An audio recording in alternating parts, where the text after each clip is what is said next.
Berdiri aja boleh, berdiri ya. Baik Bapak Ibu sekalian, jemaah sekalian, bismillahirrahmanirrahim. Assalamualaikum warahmatullahi wabarakatuh.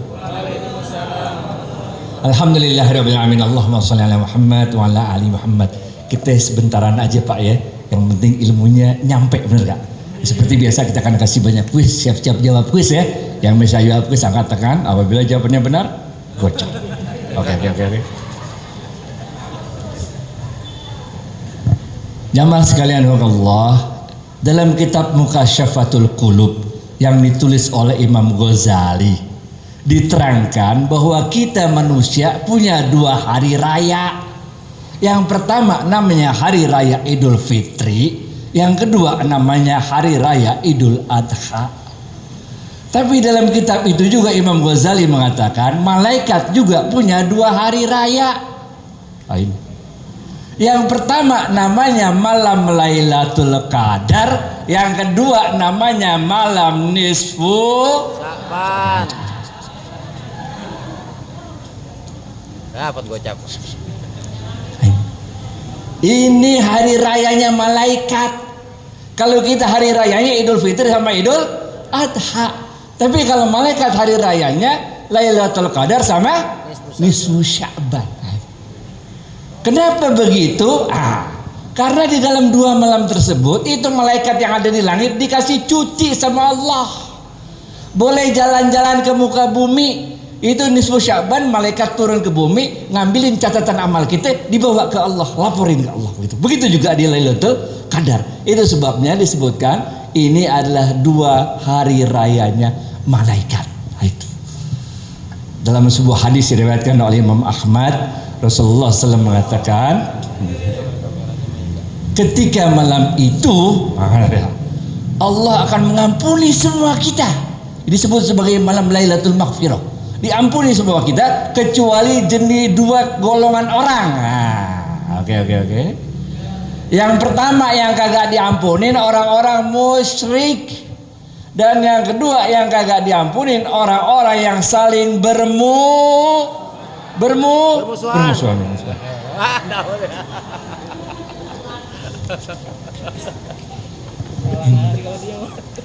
Makanya kita ada tradisi di sini.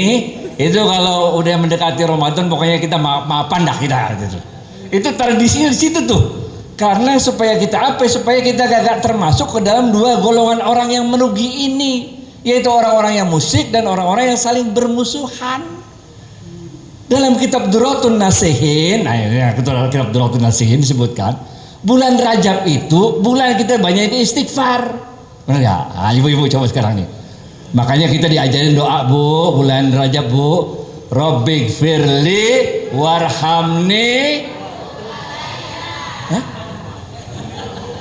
Rabbighfirli warhamni. Yes, ini gocap.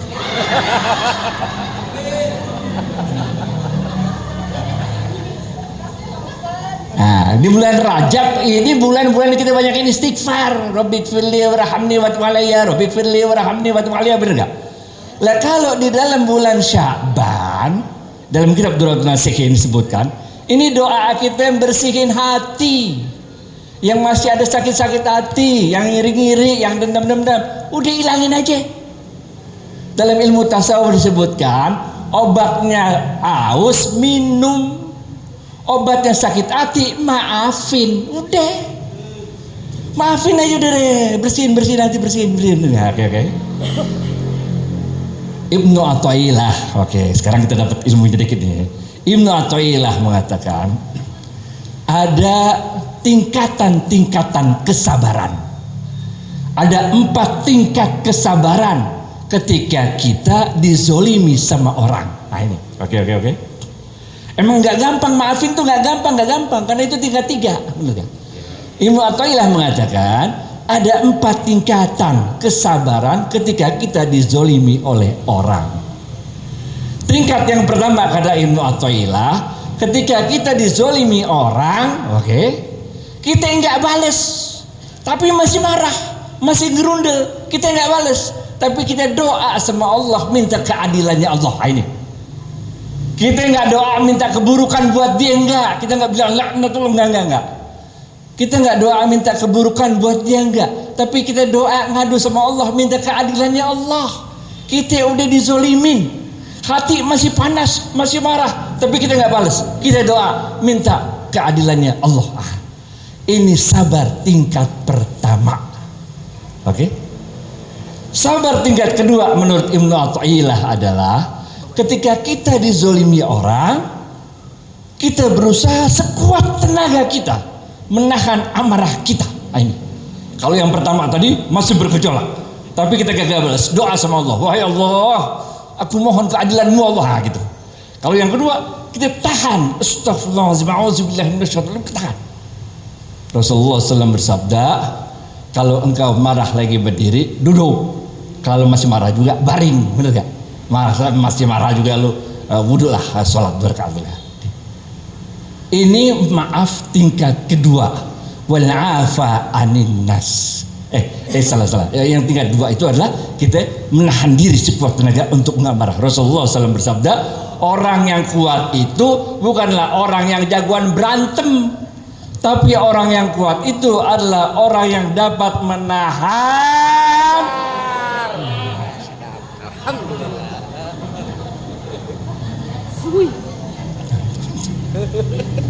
Oke. Ini tingkat dua. Tingkat tiga menurut Ibnu Athaillah, tingkat tiga menurut Ibnu Athaillah adalah ketika kita dizolimi orang. Oke? Bukan aja kita doa sama Allah minta keadilan, bukan aja kita berusaha menahan diri kita, tapi ini tingkatnya udah wal afa anin nas. Maafin aja. Supaya apa? Supaya Allah juga maafin kita. Gitu aja dah. Ini tingkat tiga. Kita udah kagak marah lagi, udah maafin aja, cincai, udah dah. Maafin aja. Ingat gak Rasulullah SAW dalam sebuah hadis panjang riwayat Imam Muslim, Rasulullah SAW mengatakan, entar lagi akan datang seorang calon penghuni surga nih. Datang orang dia. Orang bingung, siapa nih orang, bener gak? Besoknya Rasulullah SAW mengatakan, bentar lagi datang seorang calon penghuni surga. Datang dia lagi. Hari ketiga gitu lagi, dia lagi yang datang. Maka sahabat yang ngeliatin bingung, ini orang siapa? Maka diikutin tuh orang, aneh numpang hidup di rumah ente dah, kata dia. Numpang di rumah dia 3 malam, diperhatiin amalannya kagak ada yang istimewa. Maka orang ini bertanya, fulan, antum itu kata Rasul calon penghuni sorga, tapi aneh perhatiin nggak ada yang istimewa ini amalannya, biasa-biasa aja, bener gak? Apa rahasianya? Maka orang itu mengatakan, engkau tahu aku tidak ada yang istimewa dalam amalan-amalanku, bener gak? Tapi kenapa Rasulullah SAW bilang begitu? Lalu dia katakan, mungkin, ini. Setiap kali aku mau tidur, aku maafkan semua orang-orang yang pernah aku temui pada hari itu, dan aku tidak memiliki rasa iri apapun terhadap mereka. Ini wal afa anin nas, maafin aja udah dah. Makanya dalam ilmu tasawuf disebut obatnya aus, minum, obatnya sakit hati, maafin. Selama belum dimaafin nggak bakal hilang tuh sakit hati, gitu dah. Oke. Tingkat 4 menurut Ibnu Athaillah. Tingkat 4, ketika kita disakiti orang, dizolimi orang, kita bukan aja maafin, tapi kita idfa billati hiya ahsan.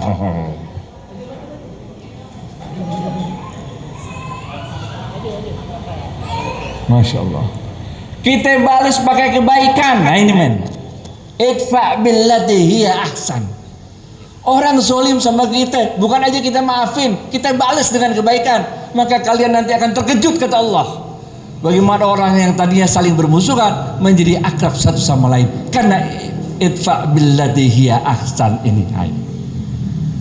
Jadi Bapak Ibu sekalian, kita udah masuk bulan Sya'ban. Bersihin tuh hati. Oke? Bulan Rajab banyakin istighfar. Bulan Sya'ban bersihin hati. Minta keberkahannya Allah. Itu sebabnya kita diajarkan sebuah doa oleh Rasulullah SAW. Allahumma barik lana fi Rajab wa Ramadan. Fi Rajab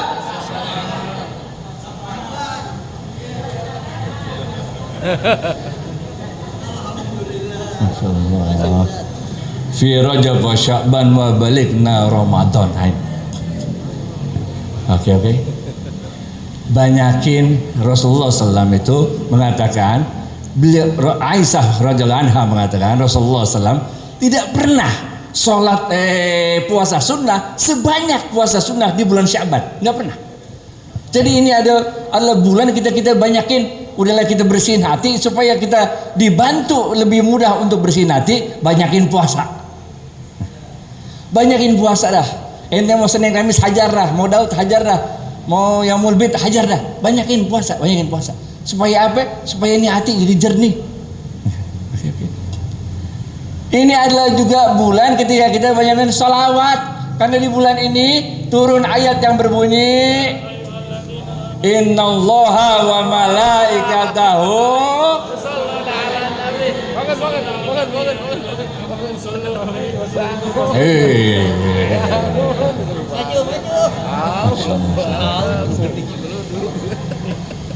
Innallaha wa malaikatahu yusalluna 'alan nabi ya ayyuhalladzina amanu sallu 'alaihi wa sallimu taslima. Banyakin salawat sama Rasul. Banyakin salawat. Karena kalau kita salawat sama Rasul, Rasul langsung hadir di situ menjawab salam kita. Wah, ini dahsyatnya, betul kan? Jadi kalau kita pengen sering-sering didoain, diselamatin, disalamin sama Rasul, sering-sering salawatan sama Rasul. Oke? Nah, sekarang dapat ilmunya lagi nih. Berikutnya, oke? Menurut Ibnu Athaillah lagi, oke? Doa yang kita ucapkan itu ada 3 tingkatan. Oke. Karena doa itu bukan amalan lidah, bukan amalan bibir, bukan amalan mulut, bukan amalan jasad. Doa itu amalan hati, amalan ruh. Oke.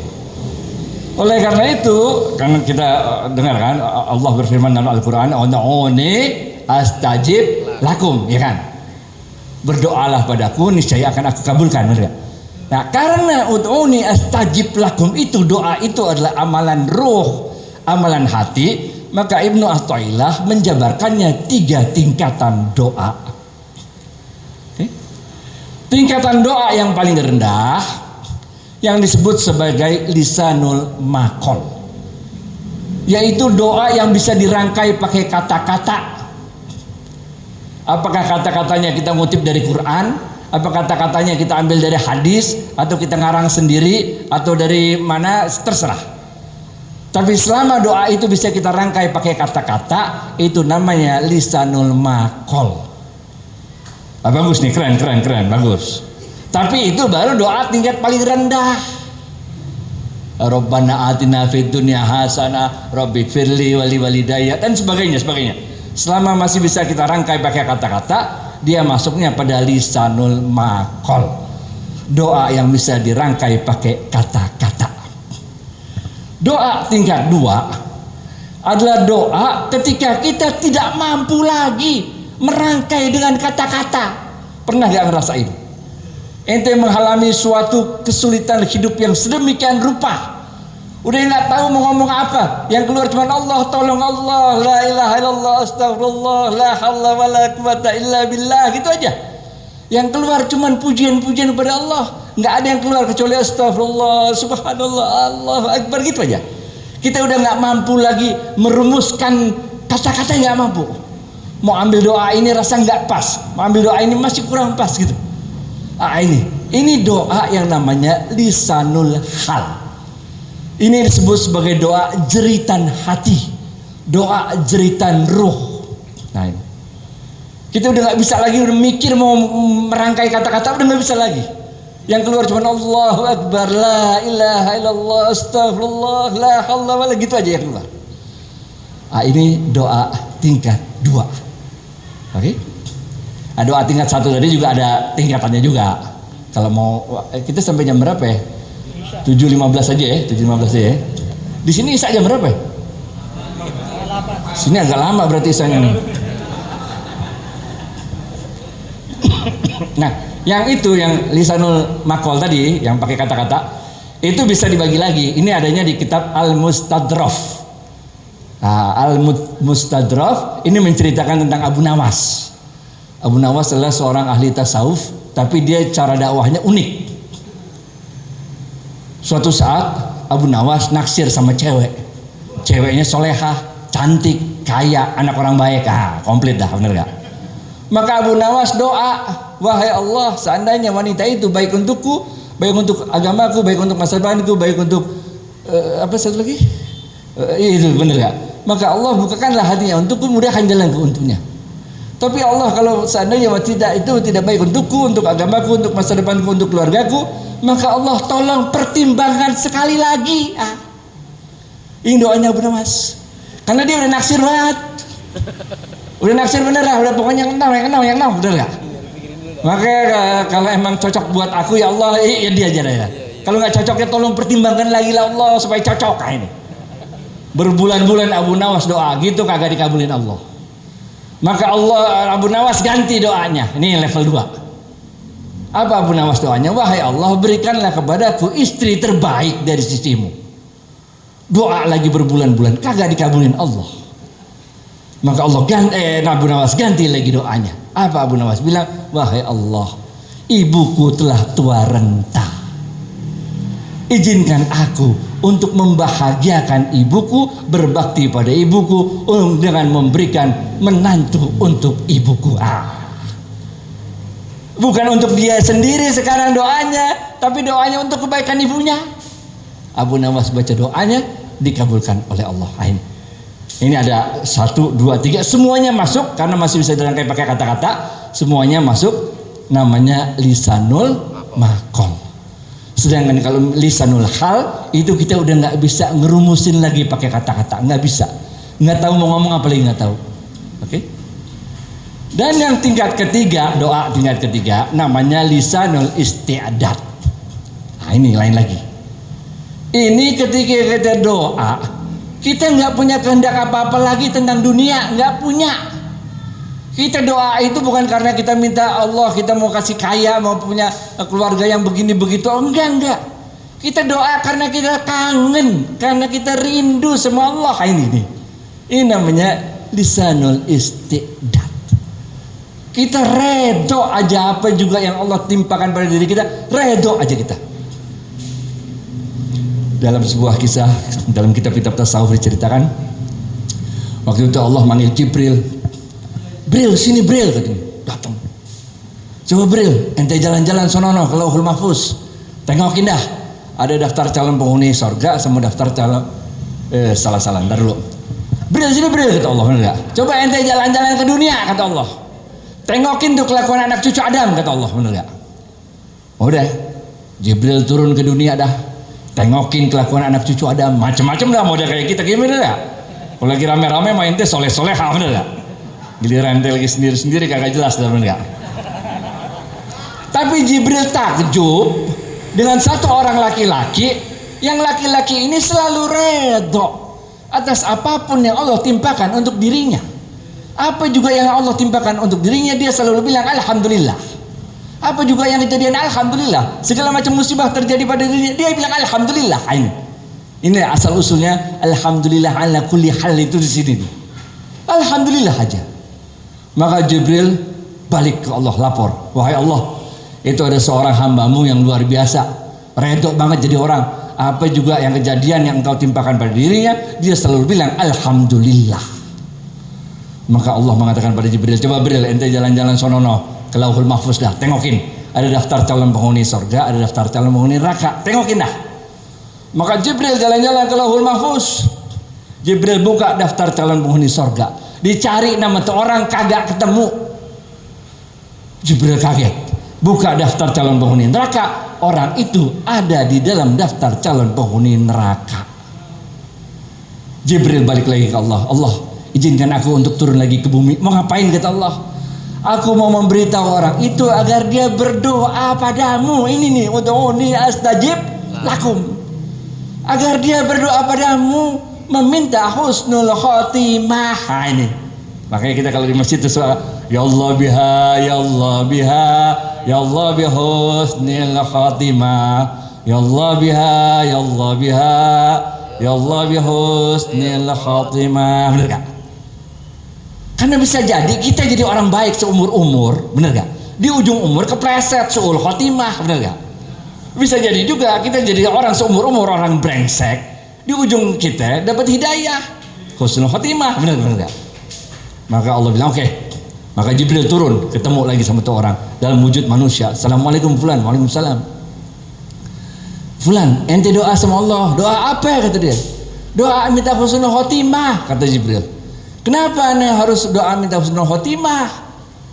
Jibril mengatakan karena aku melihat nama yang masuk dalam daftar calon penghuni neraka.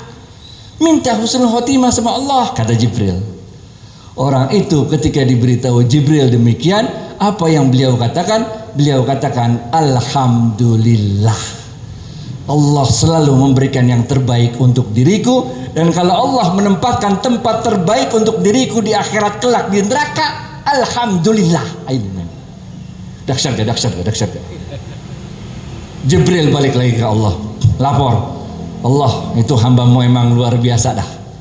Dia kasih tahu begitu, malah dia bilang alhamdulillah, Allah selalu memberikan yang terbaik untuk diriku. Maka Allah tersenyum mendengar laporan Jibril. Allah bilang, coba Jibril, ente jalan-jalan lagi ke Lauhul Mahfuz dah, tengokin lagi daftarnya dah. Jibril jalan-jalan lagi Lauhul Mahfuz, buka dah daftaran penghuni neraka, dilihat namanya udah kagak ada. Daftar calon penghuni surga, dilihat namanya sekarang udah ada di sono. Allah telah merubah dari calon seorang penghuni neraka menjadi seorang calon penghuni surga. Apa kuncinya? Redho. Udah redho aja jadi orang. Begitu juga ketika kita mau memasuki bulan Ramadan, siap-siap bersihin hati, banyakin kita amal soleh di bulan Syaban ini dengan ikhlas. Ikhlas saja, ikhlas. Buat baik ikhlas. Nggak usah ngarepin orang yang kasih balasan ke kita, nggak usah. Riak nanti kacau. Ilmu berikutnya nih. Syekh Nawawi Al-Bantani mengatakan ikhlas itu ada 3 tingkatan. Oke. Habis nih. Bahwa ikhlas itu ada 3 tingkatan. Tingkatan yang paling rendah kata Syekh Nawawi Al-Bantani adalah ketika kita melakukan suatu kebaikan, kita tidak mengharapkan balasan dari siapapun.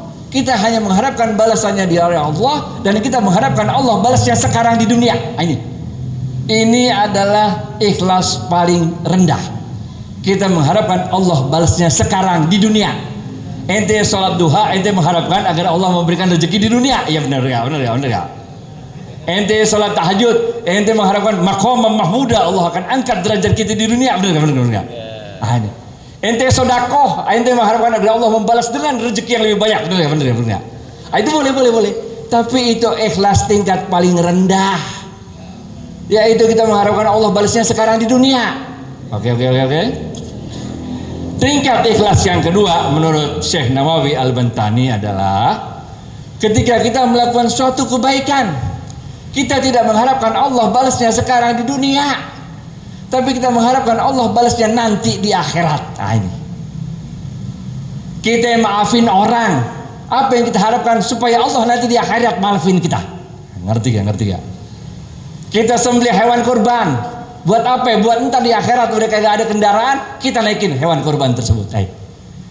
Ini ikhlas tingkat kedua. Kita nggak ngarepin balasan di dunia, tapi kita ngarepin balasan nanti di akhirat. Dan tingkat ikhlas yang paling tinggi menurut Syekh Nawawi Al-Bantani, ketika kita melakukan suatu amal soleh, satu kebaikan, kita tidak mengharapkan balasannya sekarang di dunia, kita juga tidak mengharapkan balasannya nanti di akhirat. Kita hanya mengharapkan satu hal aja dari Allah, yaitu redonya.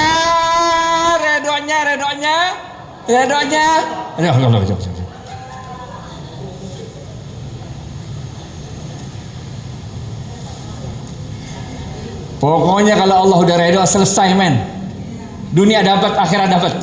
Bukankah Allah berfirman dalam Al-Quran, ya ayyatuhan nafsul mutmainnah irji'i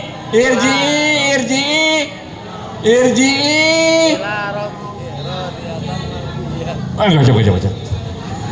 Iya.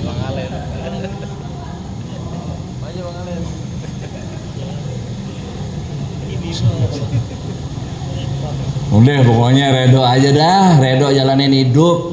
Kalau kita redo jalanin hidup, Allah redo sama kita. Kalau Allah udah redo sama kita, selesai men. Dunia dapat, akhirat dapat, bener gak? Oke. Jadi Bapak Ibu sekalian, itu sebabnya ya jam berapa ya Isa ya? 33. Masih lama gak sih? 33 Ustaz, 33. Hah? 19.33. Saya kabur duluan sebelum Isa ya. Oke, boleh kabur duluan sebelum Isa ya. Yang terakhir lagi, habis nih.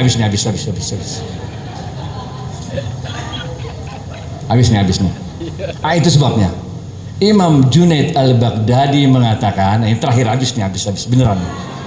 Imam Junaid Al-Baghdadi mengatakan, Allah akan angkat derajat kita walaupun ilmu kita sedikit, walaupun amalan kita sedikit, kalau kita mampu menjalani hidup ini dengan 4 hal. Nah ini. Udah jalani hidup aja pakai 4 hal nih. Yang pertama kata Imam Junaid Al-Baghdadi, Allah akan angkat derajat kita walaupun ilmu kita sedikit, walaupun amalan kita sedikit, kalau kita mampu menjalani hidup ini dengan penuh kesabaran. Sabar aja men, karena innallaha ma'as sabirin. Sabar aja, sabar, udah jalanin hidup dah. Yang kedua, Allah akan angkat derajat kita walaupun ilmu kita sedikit, walaupun amalan kita sedikit, kalau kita mampu menjalani hidup ini dengan penuh kesederhanaan. Sederhana dalam marah, sederhana dalam sedih, sederhana dalam gembira, sederhana dalam membenci sesuatu, sederhana dalam mencintai sesuatu, sederhana aja. Boleh kaya, boleh. Tapi kita doa, ya Allah, letakkanlah dunia ini di tanganku dan jangan kau letakkan dunia ini di hatiku. Ini aja. Sederhana aja, tenang aja, main hidup tenang dah. Dapat duit alhamdulillah, nggak dapat duit alhamdulillah, gitu aja dah. Udah umur 63 gini nggak mati-mati, bener gak? Udah sakit berapa kali, covid kena berapa kali, udah miskin, udah kaya, miskin kaya biasa, ketabrak udah pernah juga, biasa-biasa aja, bener gak? Udah jalanin aja hidup dah, sederhana aja, nggak usah sampai sedih-sedih sih, nggak usah gembira-gembira, nggak, tenang, sabar aja, tenang aja. Udah diatur semua sama Allah, bener gak?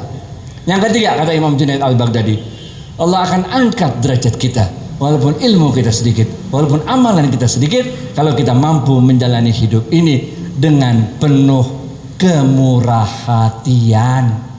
Jangan pelit-pelit jadi orang. Oke.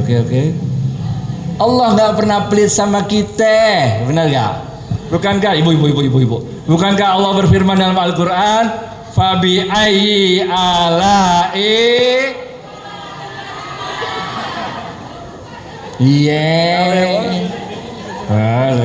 telat Fabi ayyi, iya. Fabi ayyi ala'i rabbikuma tukadzib. Allah nggak pernah pelit sama kita. Kenapa kita jadi pelit? Belajar pelit dari mana? Udah berapa banyak maksiat yang kita bikin, Allah tetap aja baik sama kita, bener gak? Udah berapa banyak dosa yang kita bikin, Allah tetap aja baik sama kita. Kenapa kita jadi pelit? Gara-gara orang cuma sekali dua kali nyakitin hati kita, bener gak? Yang ketiga, oke? Kemurah hatian. Udah murah hati aja, murah. Yang keempat, Allah akan angkat derajat kita walaupun ilmu kita sedikit, walaupun amalan kita sedikit, kalau kita dapat menjalani hidup ini dengan akhlakul karimah. Ayo. Udah, jalanin hidup aja akhlakul karimah dah. Ente segala macam ilmu yang ente pelajarin, segala macam amalan-amalan yang ente lakuin, mau itu puasa, mau itu sholat, mau itu sedekah, segala macam, itu harus terrefleksikan ke dalam akhlakul karimah. Karena Rasulullah SAW mengatakan khairun nas anfa'uhum linnas. Bapak Ibu sekalian, saya akhiri sampai sini. Mohon maaf lahir batin. Assalamualaikum warahmatullahi wabarakatuh. Terima kasih guru kita yang mulia Al-Mukarram Muhtaram Al-Ustaz Haji Adi Warman Azwar Karim.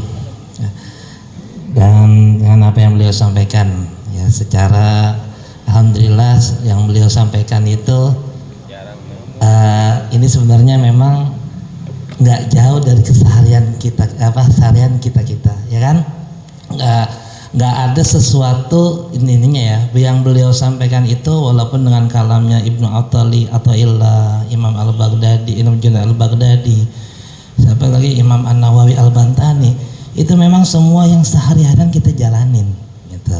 Cuman memang permasalahannya yang tadi ditekan oleh guru kita, bahwasanya permasalahannya kita ajak apa enggak untuk jalaninnya, kita istiqomah apa enggak untuk jalaninnya. Mudah-mudahan yang selama ini mungkin kalau kita jalanin kita cuman dengar-dengar doang, hari ini dikuatkan dengan pendapat atau dengan ilmu yang disampaikan oleh guru-guru kita, ya guru kita malam hari ini, mudah-mudahan itu menjadi makin menguatkan diri kita untuk kita mengistiqomahkan, kita untuk menjalankan, kita untuk mengamalkan amalan-amalan yang memang dari dulu udah diajarin sama orang-orang tua kita, sama guru-guru kita. Hari ini dikuatkan, mudah-mudahan kita semakin kuat. Dan terima kasih sekali lagi pada guru kita, mudah-mudahan ini menjadi ilmu yang manfaat dunia dan akhirat, dan menjadi keberkahan dalam menjalankan kehidupan kita sehari-harinya.